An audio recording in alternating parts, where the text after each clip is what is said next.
Benvenuti al Meteo. Inizio di settimana con tempo in miglioramento rispetto al weekend, salvo per una residua instabilità. Vediamo dunque il dettaglio di lunedì 4 novembre. Sul Veneto al mattino qualche foschia sulle vallate alpine e locali piovaschi invece sulle pianure. Più asciutto e soleggiato nella seconda parte della giornata. Temperature minime tra 7 e 12 gradi, valori massimi oscillanti invece tra i 16 e i 19 gradi.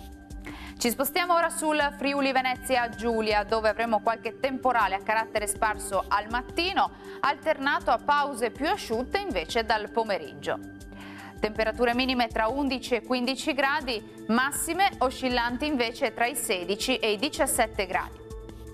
Ci spostiamo infine sul Trentino Alto Adige, dove avremo un ampio soleggiamento dappertutto, il cielo si presenterà al massimo poco nuvoloso.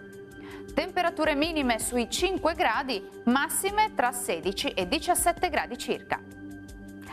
Bene, dal Meteo di Antenna 3 per ora è tutto, grazie per l'attenzione, arrivederci.